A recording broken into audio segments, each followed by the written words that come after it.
But probably the most important way you could tell that I had been called into the ministry was the Bible I carried. And we carried them everywhere in our young years in the ministry. Things are sort of a factory issue to young ministers. 14 pounds. Big, heavy-duty deal. Made you kind of lean to one side. Gave you a look of concern and burden and compassion, which ministers ought to have. Usually mistaken for gas.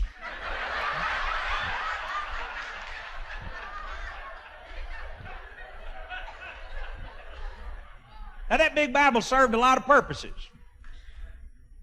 Kept coffee tables from blowing away during tornadoes. But probably the most valuable asset that Bible had for a young minister had to do with where the young minister did most of his early preaching. Usually Route 7, the Magnolia Baptist Church, off out around a big curve near the creek. Now, you go out that little church to preach and you're 14, 15, 16 years old, and they let you come and fill in when the real preacher's gone.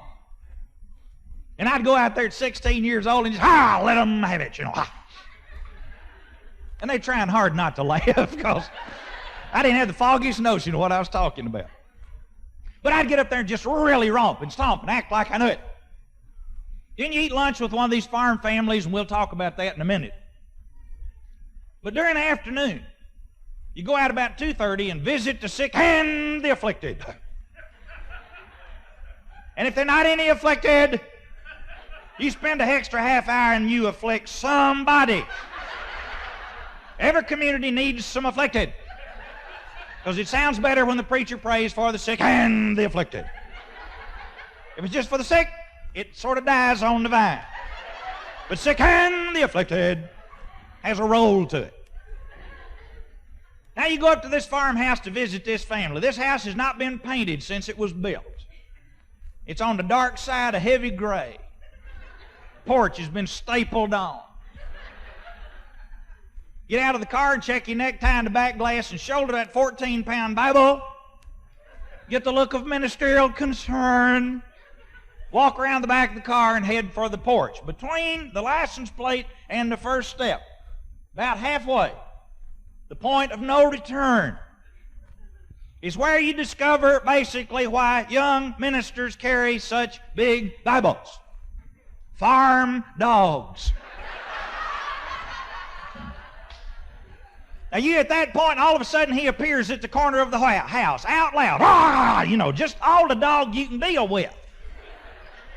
This is a demonic dog. He came all the way from the barn, running at top speed, running and grinning. Not barking, grinning.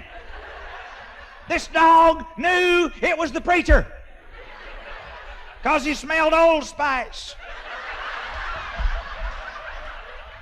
He turns that corner at a 45-degree angle, clawing turf with his head straight up. God has called him to your kneecap, and he has surrendered to it. And there it is. One of those big mixed blood, knee-high, no collar wearing, purple gum, black-tongued, orange tooth farm dogs. Out loud. And there you are. Now you whip out that little pocket New Testament that most preachers visit the sick and the afflicted with, and try to defend yourself. He'll eat you clear to the Timex. You take that 14-pound Bible with both Testaments and you humble that dog. Boom! Put it on.